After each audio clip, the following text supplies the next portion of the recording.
live here from Multan over in Pakistan.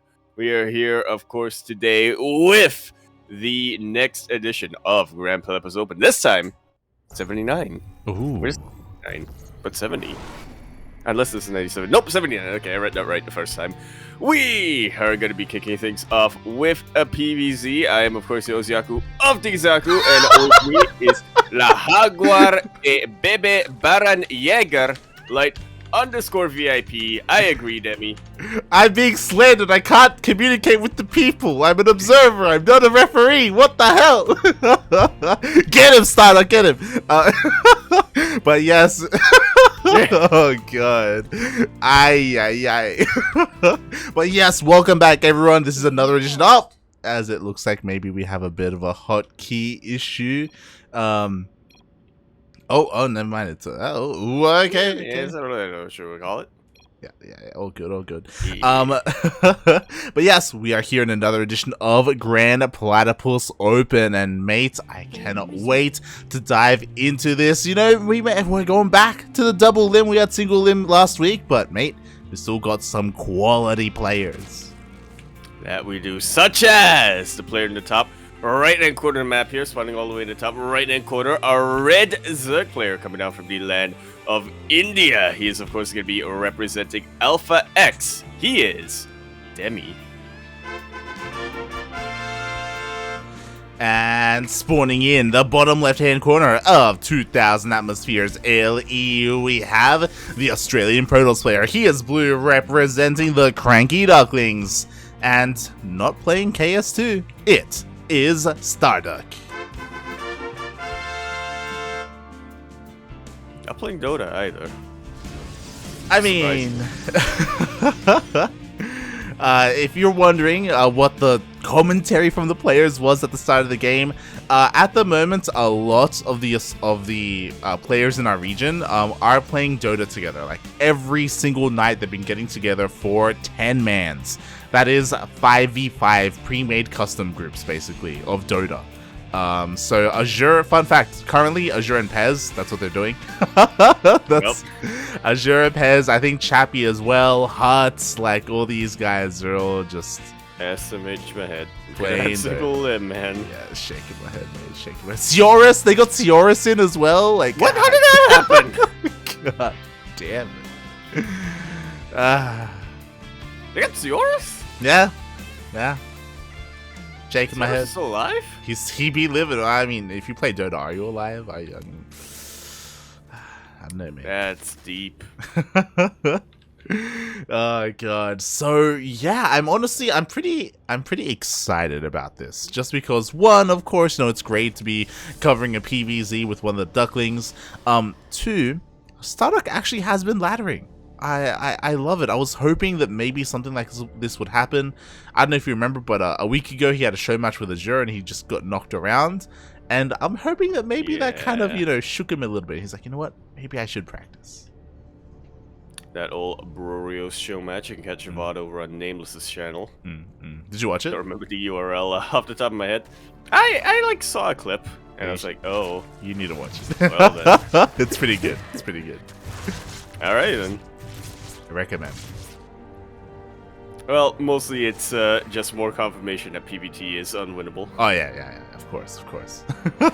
We all knew that. Thankfully though, StarDuck, he is not up against a Terran player. For those wondering, StarDuck, his PvT is his straight up weakest matchup. His strongest though is against Zerg. So honestly, I'm pretty excited to see what he has to offer against a player like Demi.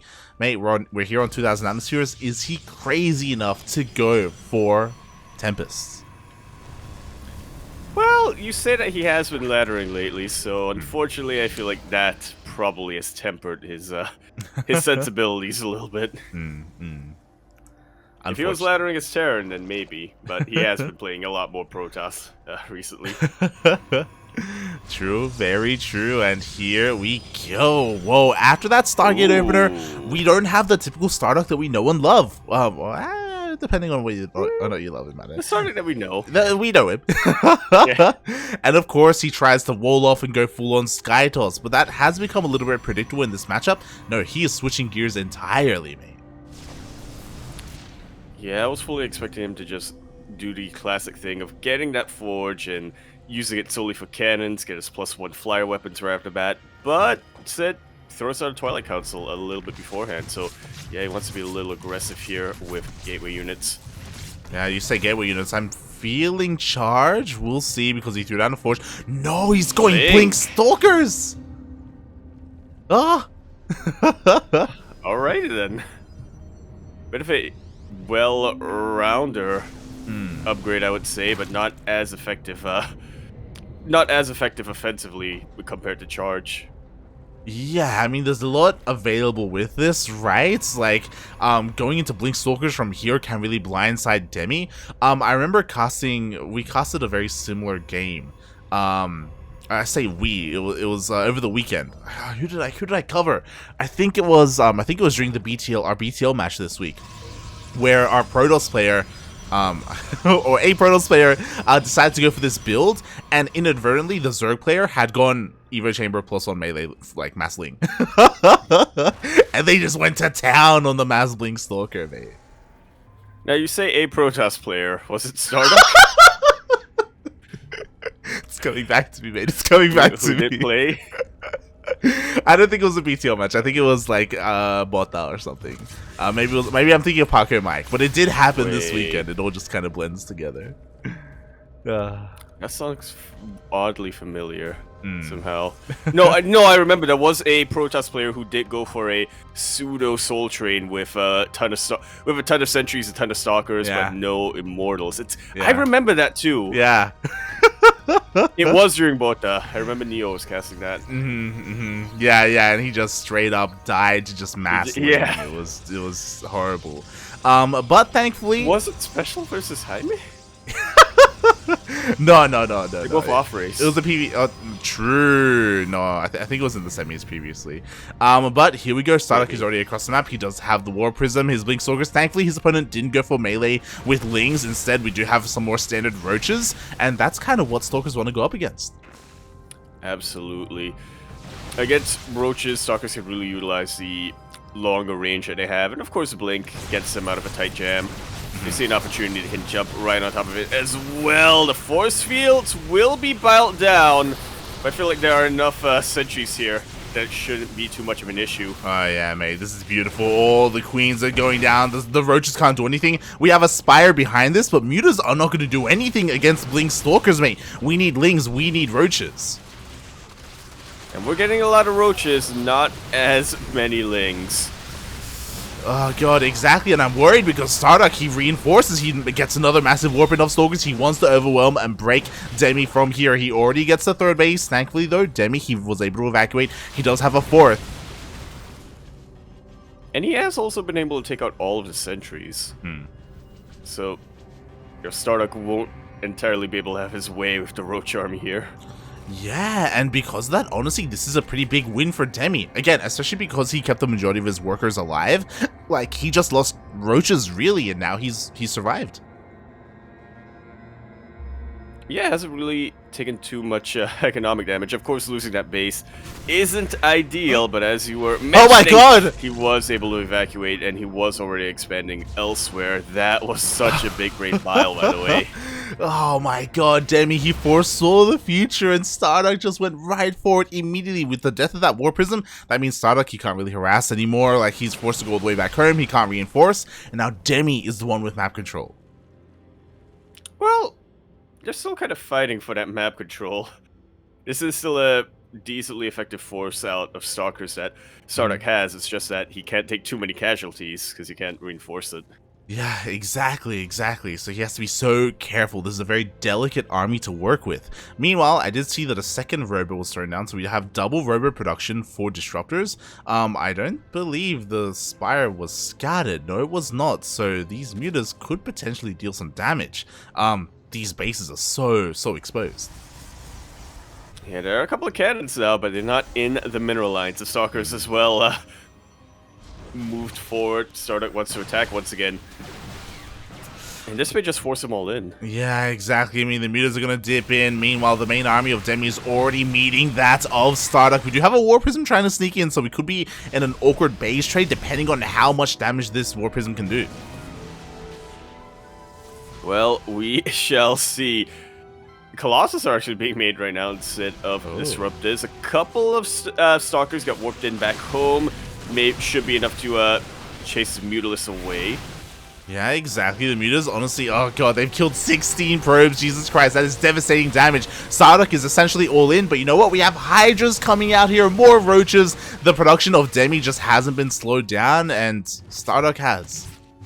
Production hasn't slowed down, the tech hasn't slowed down, and another sentry, Warpers, I'm sorry, get taken out before it can get any warpings done.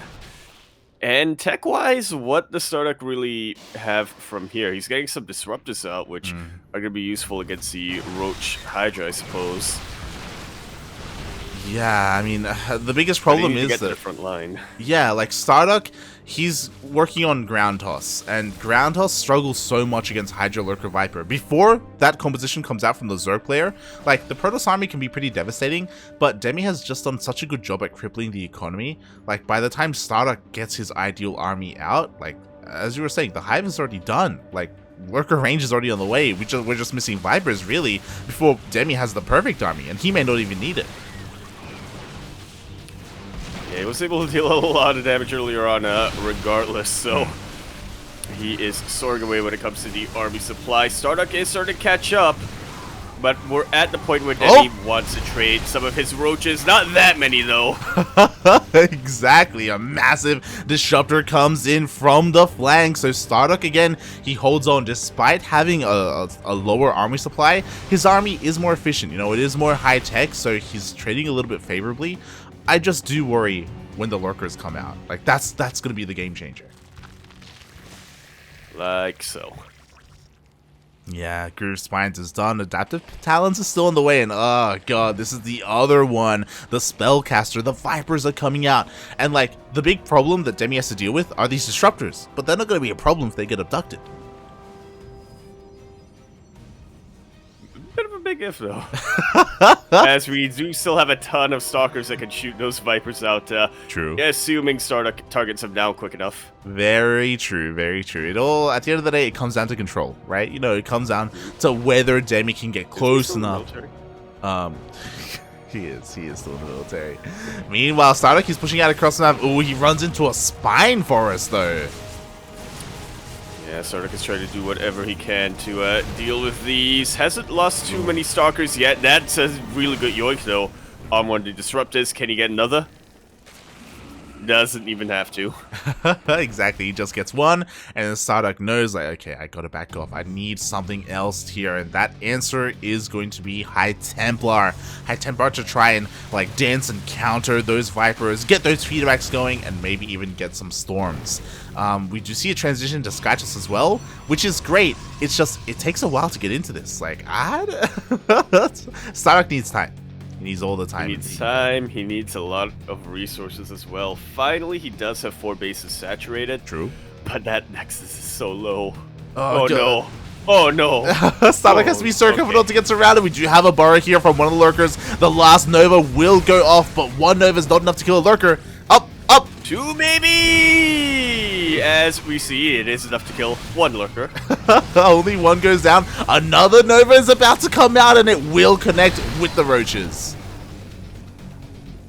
Just like so. Demi still has a lot more where that came from. Still going to utilize it, but we're getting to the point where the supplies are surprisingly evening out. StarDuck just needs to make sure he doesn't get yoinked, but he does. Exactly. He uses every single high-tech unit there. The Colossus, the Disruptors, there's no detection either, so there's no way for StarDuck to deal with these Lurkers. As Demi just establishes such a powerful foothold. He's reinforcing this with Lings. GG is called, and Demi takes game number 1. GG, well played. Congratulations, Demi does take game 1. Yeah, things are going really well for StarDuck for quite some time, but unfortunately, you go for a +1 blink build like this, you want to cripple at least the whatchamacallit, the Zerg opponent. Oh yeah, definitely. StarDuck almost got there, but Demi held on to Nail was able to out-tech and outproduce StarDuck eventually. Yeah, I think what's important is that StarDuck still played incredibly well. Like, that Blink Stalker build had to deal more damage. Because it didn't, that's why StarDuck was a little bit behind, right? He needed to get some drone damage at least. But despite that, like, he was doing a really good job at keeping up with Demi for a very long time. He was. His Purification Novas landed. He made really good use of the Blink Stalkers as well to just keep Demi back for as long as possible, buy himself as much time to get to the next phase. But it wasn't enough in the end. Yeah, unfortunately it was not, and now we are going to be looking to get into game number 2. Can we see our Aussie Protoss fight back here? This time, he does have home ground advantage. He does, as we fix our server issues. Well, issues, quote-unquote. Just a different, whatchamacallit. Just a different order. We're still getting the same servers. Yeah, exactly. Game 1 was meant to be on Australia, but we played it out on Singapore. We'll make up for it here by switching back to Australia, so it's all good, And yeah, we'll see how this goes, because 2000 Atmospheres, you know, that's one of the older maps. It's a map that has been played out to death. But here, we dip in to a newer map. Indeed, we're going to Pillars of Altaris. Ooh. Pride of Altaris. Pillars of Altaris wall. Gold, just everything. Golden. Pillars of Gold. No, wait, that's the actual name. Fuck. God damn. As we continue our series here on Pillars of Overgrowth, Altaris, Pride of Altaris, LE, we're in the top left-hand corner of the map, swatting all the way to the top left-hand corner. We have the red Zerg player coming out from the land of India. We, of course, have Ashok himself representing Alpha X. We have, not Armani, he is Demi. Get rid of that goddamn logos, but we need it tomorrow. Just switch between them. And spawning in the bottom right hand corner of Pride of Altaris LE, we have the Australian Protoss player representing the Cranky Ducklings. It is StarDuck.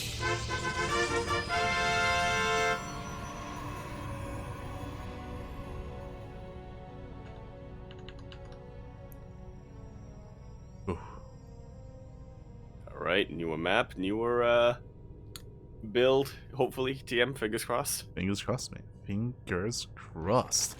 As StarDuck does deny the natural forces the unnatural from Demi. And I feel like that's maybe worse on Pride of Altaris, just because there is that natural ramp. Your unnatural base is just that much more exposed. Yeah, the Chad move would have been for Demi to just take the gold. Oh yeah, 100%. That would have been amazing, but unfortunately, Demi doesn't quite do it. Feels bad, man. Feels bad. Yeah, not quite looking to flood with lings very, very early on yet. Yeah, and my eyes are on StarDuck, because what Demi did in the previous game, you know, he was just responding. He did add some Demi flair with the Spire and his mutas, you know, that's what Demi does. But other than that, we had some pretty standard play.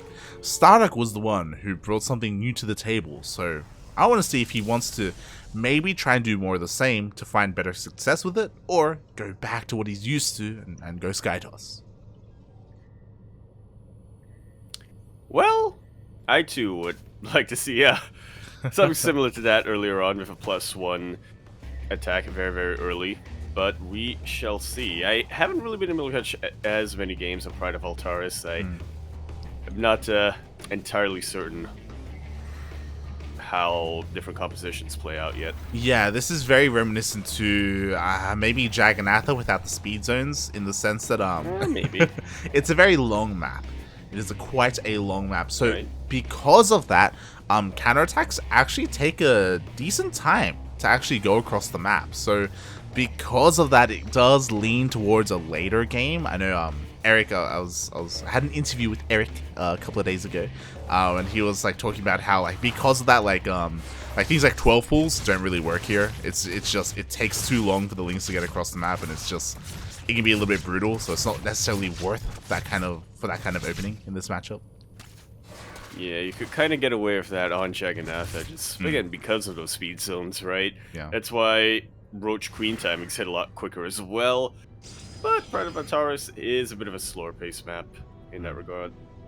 Exactly. To make up for it, there is that gold base, and we so far I have seen it used like once to great effect, and that was Eric. He actually got it as his natural. As the Void Ray will eventually kill the Overlord. There we go. Thankfully. But yeah, we'll see if Demi feels bold enough to take the gold as like say his 4th or something. Because mate, there are a lot of mineral patches here. There are, I believe, there are 8 mineral patches instead of standard 6 that we normally see on top of gold bases. So instead of 12, it's 14 workers if my math checks out. Or is it 16? No. 16 is for standard. Yeah, for 8. Yeah. For 8. Yeah. So it will be. Yeah, you can get a lot of money very, very quickly here with that gold base. But how will you utilize it? Yeah, that's the question. If it is gotten. Meanwhile, once again, StarDuck going for the same opener. After the initial Stargate, he is going for a Forge and a Twilight Council. All right, show me that blink once again. Yeah, and again, like I don't think StarDuck did a bad job with the build last game. Like I think it was pretty solid for what it was. Unfortunately, the Spire was never scouted, and we kind of glossed over it. But those meters last game, mate, they got 16 probe kills. Like that's it was almost a game-ending move there, as StarDuck never really recovered. This time he is switching things up a lot. Instead of going for Blink Stalkers, he's going for a much more standard charged Archon,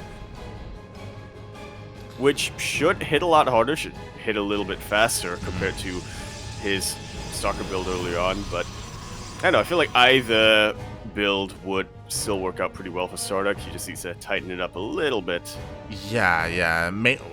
Mainly really just keeping your War Prism alive, you know? Like I was gonna bring that up, right? Because if he was just able to get 1 or 2 more rounds of Warpins in the initial... After the initial push, then I really think that the pressure would be enough to crush Demi. It really could. It seems like we have a little bit of a hotkey issue, but hopefully it will be resolved shortly. But yeah, like as you were saying, like this is much more standard, is what I should say, because like Blink Stalker has come out of fashion, and it does feel a little bit more committed. So yeah, I'm sure StarDuck has a little bit more practice with this. Rip StarDuck, man. He started the countdown. Oof. Oh my god. Demi, please. It's so good. Thankfully, that when we weren't in the middle of a big fight or anything like that. Yeah. StarDuck was, already ready. I feel like the countdown was supposed to be just a formality. Yeah, and questionable move by StarDuck. Demi scouts with his Ling, and there was an Archon at the 3rd base, so Demi knows. Yeah, StarDuck has just sort of revealed his hand, and Demi knows exactly how he wants to counter this. Immediately starts getting +1 range, just to complement his roaches a little bit better. That is probably going to be the best anti-Archon unit that Demi can get right now. Regardless, it will be tough dealing with the Chargelets. Yeah, he's already worried. As soon as he scouted it, by the way, he threw down his Infestation Pit, so he's going to be working on potentially Infestors or just diving straight into Hives, so he's quickly taking up, getting ready to receive these Archons, not going for a big attack. Yeah, Lurkers would actually be insane against the Chargelets. Lurker Roach, really, it's surprising that we... Well, I feel like we don't see that that often, personally, but... Probably just because we do see a lot more Skytoss builds coming out. But I kind of feel like that would be the direct counter to Charged Archon, no? Could be wrong there. Yeah, I mean, it can do really well against it, not gonna lie. So, yeah, we'll see where Demi goes with this, because he did throw down that Hydroden. There is those... Oh my god. Double Lurker Den. Oh my god. He is not wasting any time. And you know what? Demi can afford to get away with this, because his 4th base is golden. True, he does have a golden 4th base. As we were saying earlier, 16 workers to fully saturate this. So many resources are going to be flooding in for him. To be fair, for Hydras and Lurkers, you do need a lot of gas. So hopefully he does. Yeah, there we go. He's on top of it, getting those gases immediately. Meanwhile, this is scouted by StarDuck. That's a critter I've never seen before. Oh my god. Oh, it's an Artosalope. Oh, it's Artosis. Yeah. There's the Artosalope, and there's like the tasteless lope or something. Elope. There's the tasteless one. Oh, God. Is it because they eloped? They did. That's why they went to Korea. They eloped, mate. Yeah. Oh god. Well, StarDuck Storm has finished up. He may be able to hit an anti-timing here. The Lurker Den did finish up, but it's still going to take a while before Demi can get any Lurkers out. He still has to produce Hydras and then morph them into Lurkers from there. Yeah, unfortunately, like, StarDuck, it would have been great if he had hit as soon as Storm finished, but he's taking his time, and because of that, the Lurkers will finish. They won't have their upgrades for the attack, but regardless, they will be there defensively, and I don't see any detection with this army. Oh god. Meanwhile, at the same time, Demi's getting ready for a counterattack. That's a lot of roaches going up against basically nothing. That Changeling saw that the entire army has moved out. Here comes the base trade. Oh my god, it will force a massive recall here. Meanwhile, what's important is that all the High Templar are still across the map, so StarDuck is still kind of committed to this attack. Yeah, he still wants to push forward, but he does need to take stock back home. He needs to take inventory, so to speak. The Lurkers are looking mighty exposed, and I think that may be enough for StarDuck to get an opening. Well, that's the thing. The Lurkers are so out of position, they're not at home to defend. Like, imagine Lurkers on top of this ramp, but instead everything is being stormed upon. The Lurkers finally show up. Oh my god, the Lurker shots are gonna go off. They are gonna go off, and it will take out a couple of High Templar, but there's so many storms right on top of the vast majority of these Lurkers. Demi, unfortunately, was unable to make any more Hydras. Fun fact, he was maxed out earlier on. That's why he didn't have as big a Lurkers as he would have liked. Yeah. He wanted to trade those roaches, but there was nothing to kill them. Exactly. He was stuck with too many roaches, which is very much so a Zerg problem. Meanwhile, Zealots are hitting the 3rd base. The Hydra's a little bit too preoccupied with the Void Ray, so a lot of drones are going down, and the High Templar are still not dealt with. They're not dealt with, but the buffer for them has been dealt with. And sure, they've got a lot of storms, but they're looking very vulnerable regardless. They need the storm before they die, mate. They need to get as much value as they can, as High Templar after High Templar are going to go down to like 3 roaches. And they have gotten a lot of value with their storms. 21 drones have gone down. They take out the Hive. Absolutely massive, and 4 of them will be able to evacuate away.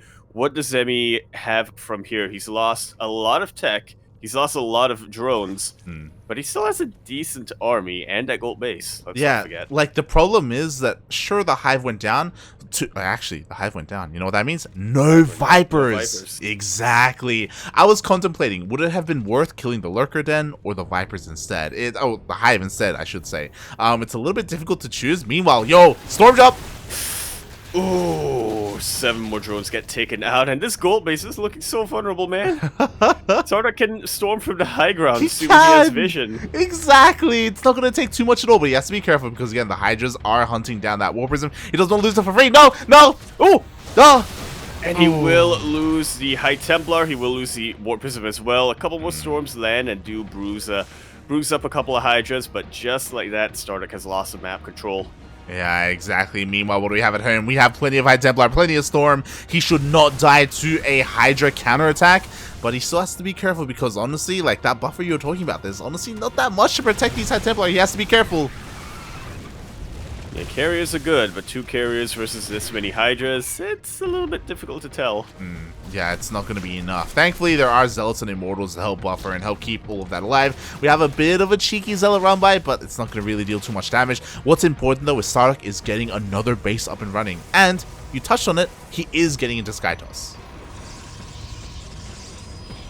Mass tech switch coming out here. Yeah, exactly. Yeah, that's it. Demi isn't neglecting his expansions either. He already has the tech that he needs. Well, I say that. He doesn't have a hive still, but, you Yeah. know, aside from lacking Vipers, it's still a very well-rounded army that Demi has. Hey, he doesn't have a lair. He just, Does there he? we go. Finally, he starts morphing in the lair. So what's scary is that Hydra Lurker, honestly, it doesn't scale well at all. You need Vipers or a Spire, but he can't throw down a Spire because he still needs a lair. Like he needs Corruptors. He needs so much.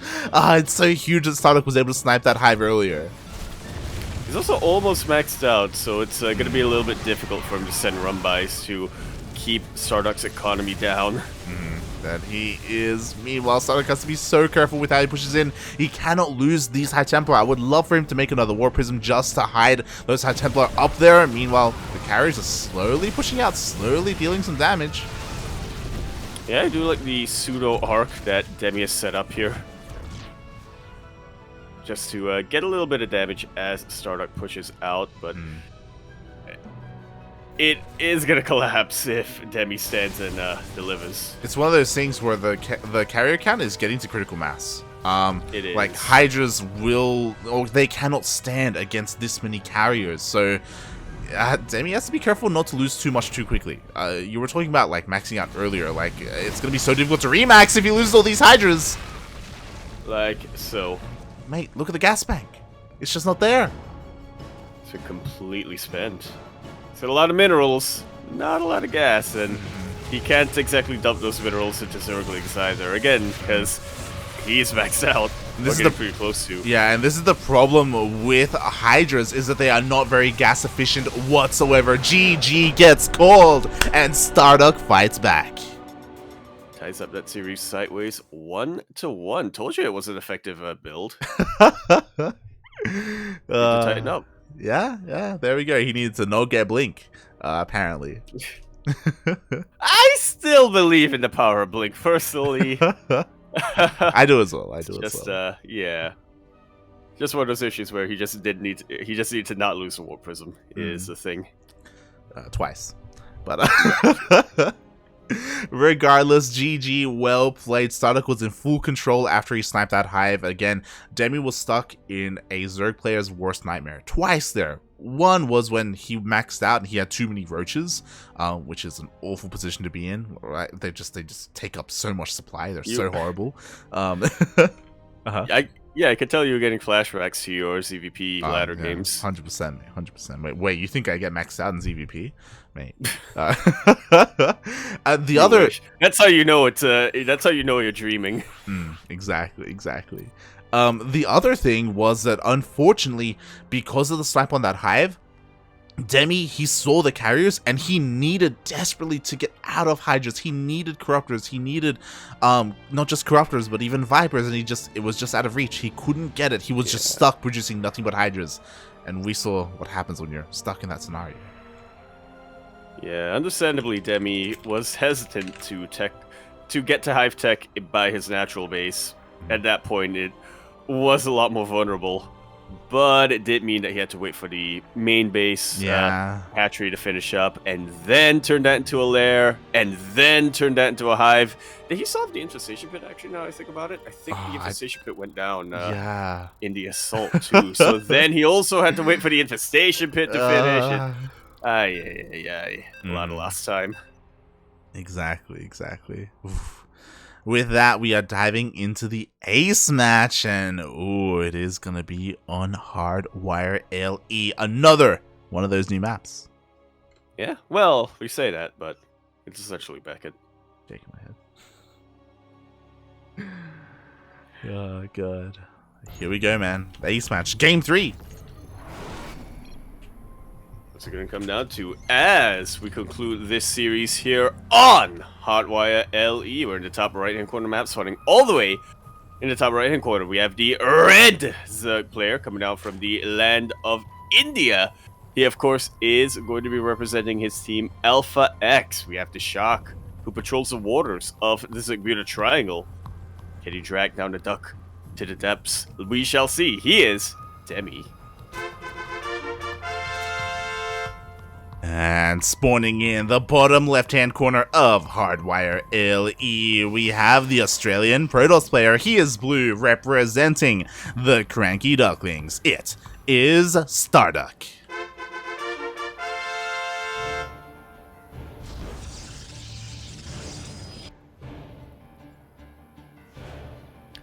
I tell you what, he has been really consistent in forcing out the unnatural base. Oh yeah. Sag, man. Feels Sag. Yeah. Once again, you're getting flashbacks. Oh god, man, this is why you go pool first. Well, at least that's why me and Mikey goes pool first. Oh god, but yeah, Demi, he is forced to get that third base in a bit of a more awkward position. Now, would it be crazy? Would it be insane? Would it be big brain if Game 3 was the game where StarDuck win the depths? No. Because he went blink game 1, he went charge game 2. Demi would be expecting it. True, you gotta, you gotta exactly. Wait, would the trifecta would that be glaives or would that be DTs? Glaives, because it's the Twilight Council upgrades. DTs is like the shark, right? That patrols the waters to the triangle. Oh boy, we'll see what StarDuck has in store for us. I think what I'm excited about is that Game 1 and Game 2, we saw two different builds, two different approaches to this matchup from StarDuck. So, again, he's showing off that he's a little bit unpredictable. Yeah. Well, two different builds, but two very similar strategies, right? Trying to hit very, very quickly with a big ground-based army. This may be the time for StarDuck to go back into Stargate openings instead. Yeah, like just pure double Stargate Void Ray. That I wouldn't be opposed to it, especially on a map like Hardwire. Again, if you noticed, another relatively long map. Like, can you imagine trying to Queen Walk here? Like, it's just... There's just so much terrain that you need to maneuver to get across the map. We have rocks to make things a little bit more awkward as well. So because of that, even though like double Stargate is played out, and even though like Queen pushes are really have become really common on some of these new maps, it's still a little bit awkward to execute that. Yeah, if only Hardwire had these speed zones of its predecessor. And here we go. Exactly. And here we go. StarDuck is getting +1, what you call it, flyer weapons. Exactly. And for all Demi knows, this is just Warp Gate. You're not wrong, man. You're not wrong. The first Void Ray is going to come out, but that doesn't mean anything. The Void Ray will be able to deal with this Overlord. Meanwhile, Demi does make a wave of Lings to help deal with the Adept and maybe deny a third base, but we can see that StarDuck is safe at home, walling off, looking to go into that double Stargate Void Ray. Yeah, doesn't get the Oracle immediately this time. Waits until he kills that Overlord. And there's a fleet beacon! StarDuck has been watching King Cobra, hasn't he? I was about to make a joke. I was about to like, yo, is this the game where we go Tempest instead? It could, I mean, again, this could be Tempest, this could be Carrier, could be either one, to be fair. Wait, Tempest are a joke? I don't know, man. Wait, did you see how King Cobra did in his DreamHack group? I mean, yeah, but that's just because PvP unwinnable. True. Meanwhile, the fleet beacon's about to finish up, and we will see, is he going to go full King Cobra on us? Are we going to see the Tempest, or is he going to go full Paco Mike and go for the carriers instead? He has been watching Paco. Never mind. Oh, true, and there it is. He's not going for the memes, he's not going for the Tempest. He's instead going for a much more greedy play, going for carriers. Yeah, it is going to take a little while before StarDuck can really get an effective force of carriers out. That's why he really needs to be able to turtle up on these three bases for as long as possible. Doesn't quite have a forge yet, does he?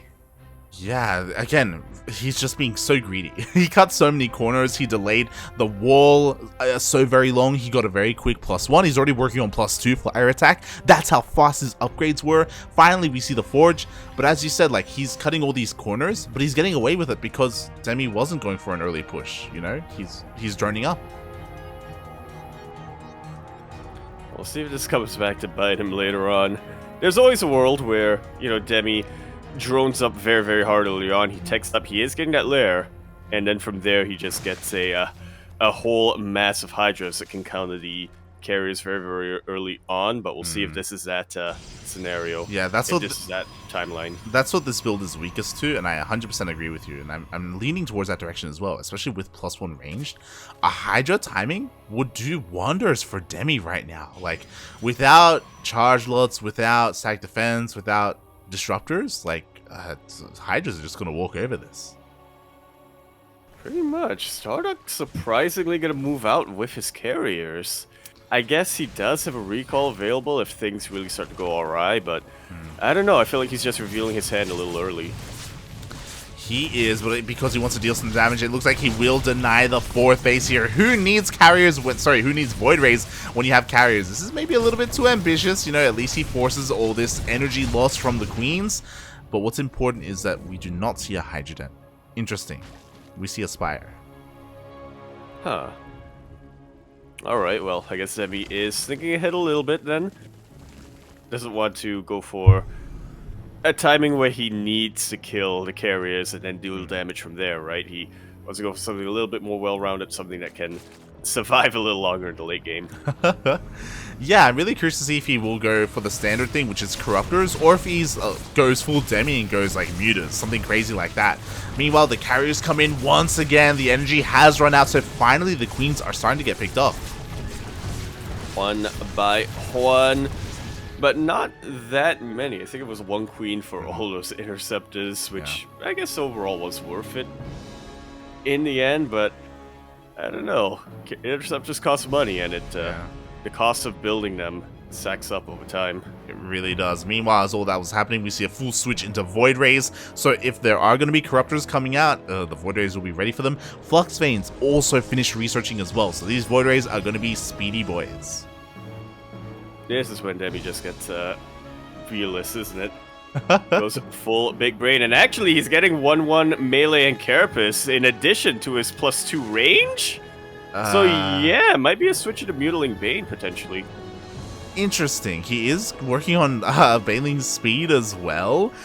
So this is a very we casted Stefano. If you remember, Stefano did this, right? Going for mass like Baneling run-bys, not necessarily using them in his main army. As we see, the Lings will try and go for a counterattack. Oh yeah, the Banelings aren't really of much use against Skytoss, so may as well. Ooh, meanwhile, one of the Void Rays does get picked off. The carriers are trying to break through. Again, there's not that much energy remaining here on these queens because they were used earlier, and every single spore is falling, and so will this base. Poor Demi, he just wants to mine from that location. It's had so much to ask. Again, that's why it's so important that StarDuck was being as aggressive with his carriers earlier, because he was slowly weakening the queen force, allowing for this follow-up to happen. Meanwhile, he has to be careful. Yo, the infestors are coming out. The infestors are coming out, but they don't have that much energy. I think Pathogen Glands finished up just after the infestors popped it. GG is called. StarDuck takes that series 2-1, proving that the 10-man's something PvZ winnable.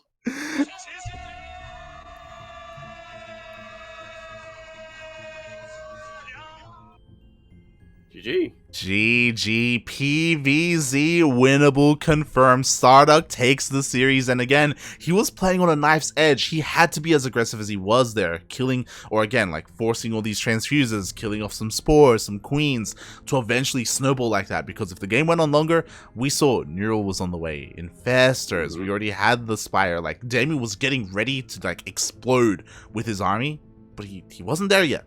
We saw the production tab was full of upgrades, not necessarily army, not right? Units, yeah. Which was unfortunate. Like you can see very clearly what Demi was planning to go for. Bit of a bit more of a stall tactic, right? Stefano-esque, as you were pointing out, where you get some Corruptors, some Spore Crawlers, some Infestors, purely for defense, and then just go for mass run-bys to cripple your opponent's economy. Unfortunately, you kept stall without the stall. It's one of those things where I'm pretty sure Demi didn't think that he needed to stall. I'm pretty sure he thought that StarDuck was going to be more passive. He was like, oh, StarDuck, he's going Sky Toss, he's going Kairos, he's probably just going to turtle up at home, throw down, like, go full Zest, right? Like, wall up, get, like, all this stack defense, take more bases.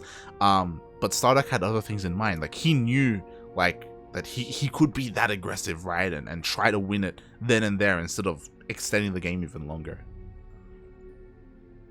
He just went for it. Which I appreciate. It's a bit of a contrast to the StarDuck that I think I'm a little bit more used to. Definitely. So with that, congratulations, StarDuck! Our boy, representing the Cranky Ducklings, takes down Demi, and will move on to face Mio Micah.